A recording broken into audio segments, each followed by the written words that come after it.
Welcome to Museum Connect. In this project, the Wiltshire Museum, funded by the Wessex Museums Partnership, has been able to invite local artists to make a creative response to objects from our collections and to create these free video resources so that you can get creative, whether you can visit us at the moment or not. This video is made for anyone who lives in Wiltshire or is familiar with the heritage landscape around us. First, I'm going to introduce our director at Wiltshire Museum, David Dawson, to tell us a little bit about the artwork that inspired us, and then I'll be handing over to Rachel Hurd for a creative response and an activity for you to do at home. So this is Landscape of the Megaliths by Paul Nash, and it's just wonderful, I love it.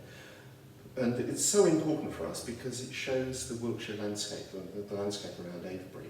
The stones here are the West Kennett Avenue, and then here you can see Silbury Hill. And it's so evocative of the Wiltshire landscape, which is so important for us here at the museum. Paul Nash created his landscape of the Megaliths in the 1930s, and you can see how in our Piper window, John Piper picked up some of those themes, particularly the West Kennett Avenue, but also inserted objects from the museum, including the Upton Lovell and the necklace, for example. And this window was commissioned for the museum and was installed here in 1982. And now that we know a little bit more about the artwork itself, let's go over to our artist and see what it's inspired her to do. Hello, my name's Rachel Hurd and I'm here in my studio at the Pound Art Centre in Corsham, and I'm going to talk to you a bit about my work. So I'm an abstract painter and I'm inspired by organic pattern. So that's things that you find in nature, patterns that are left behind by insects or animals, patterns of growth in plants, or even bigger patterns that you find in the sky or in the sea.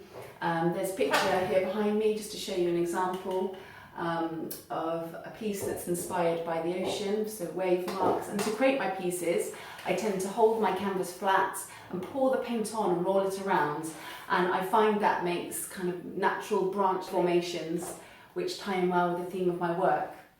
I'm using my time here to explore the connection between our well-being and creativity and our relationship to the environment.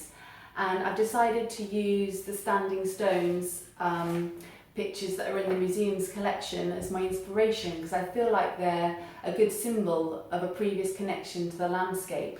I have a personal connection to Avebury. I grew up in Calne, not far just down the road, and spent many happy childhood days out there, so happy memories. So I was really drawn to going back to looking at Avebury and the stones. There's lots of speculation about why the stones are there, but we can safely say that it's probably to do with the seasons, the solstices, and a definite connection with the landscape, perhaps people coming together and earth energies at that site. So it was obviously very important to those people at the time, and they've marked it with stones. So that's something, you know, the shape of the stones and the connection to the landscape is something that I'm going to look at in my work. So the first thing that I did was I went to Avebury and had a look, went back to the site and had a look at the stones and the place to get a sense of feeling of the place, and did some sketching there. I then looked back again at Paul Nash's lithograph, and in it he shows the avenue of stones, and from that painting I created this one.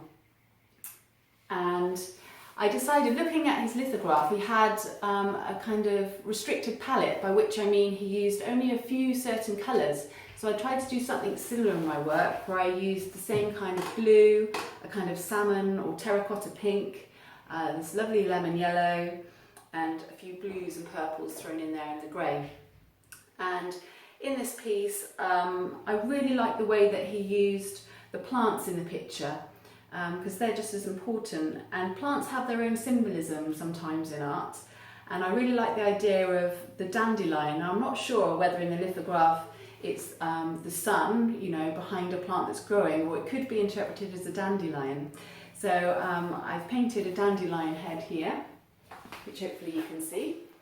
And dandelion's often a symbol of time and time passing, so that's something I wanted to include, which brings back to the history of the site. And also I've done some Morning Glory, which is also in the Paul Nash lithograph, if you look closely. And this, the flower is only open for one day, so it's kind of a symbol of impermanence or the briefness of life. So I included that as well. I've put the stones in the middle here, and I've also used the same visual thing that he has, which is these lovely ruts in the field, which kind of draw your eye over into the distance, into the rolling hills. And I've got a Silbury Hill right at the back there. Hello there, welcome to this tutorial, and I'm just showing you the things you'll need. So you need a pair of scissors, some paper, a glue stick, and some pens or pencils or colouring pencils, whatever you've got with you really. And some of the materials we're going to use for collaging, things like old envelopes are really good, they have nice patterns on the inside. Brochures or magazines, newspaper, old wrapping paper, any bits of scraps you've got lying around. Brochures that you can collect from tourist information or sometimes at the exit of the supermarket give really good inspiration. So if you need to see pictures of Avebury or Stonehenge, then do pick them up. So to start with, I've got a blank piece of paper and a colouring pencil, and I'm just shading in the background. So this is going to become the sky in my picture, and I quite like the big kind of expressive marks and using different colours, but don't worry too much about it because a lot of it's going to be covered up with our collage. So to show you here, I've got an envelope that I'm ripping and I'm trying to make nice cloud shapes, and using the glue stick you just stick the back of your envelope, and I've got that nice piece of newspaper there on the side so my table doesn't get all sticky, and then just stick it down. And this is the basic principle of what we're doing today. It's kind of ripping and sticking to create our picture. So if you can see, I'm pressing down with one hand on the paper and then ripping with the other, and that gives you a bit more control in your rips. And then I just continue on. So I'm starting with the sky and the things that are going to be in the background, and then gradually working forwards. So here I've got some tissue paper that I'm just using a pencil to put some marks on, and I've used some colouring pencil over the top, and that just gives a different kind of texture going on in our picture. And here you can see me, this is a piece of newspaper, and I'm thinking about where I'm placing them, and I'm deciding where I want the rip kind of to be, and then I can stick it down. So tissue paper is really nice, coloured tissue paper if you've got any, to get a kind of layered effect, which is good for the clouds.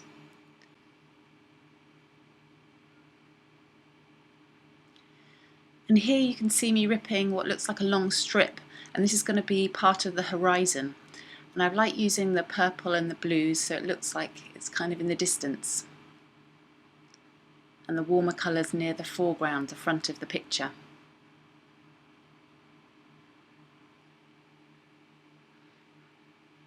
So gradually build up the layers until you're happy.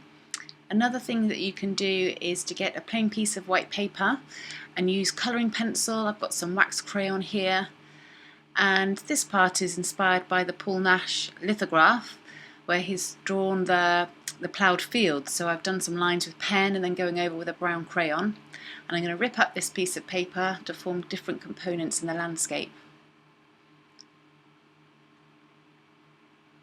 So I'm kind of working out where it's going to go and then stick it down.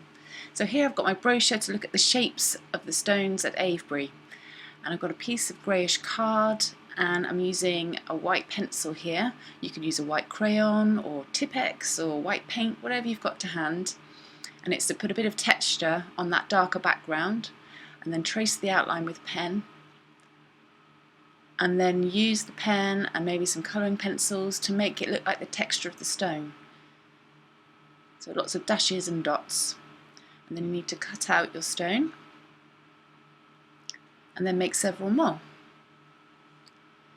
So here you can see I've made some, and I'm using a bit of white tissue paper to stick over the top of my stone.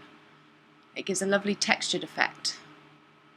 So then cut around that and we can stick them on the picture.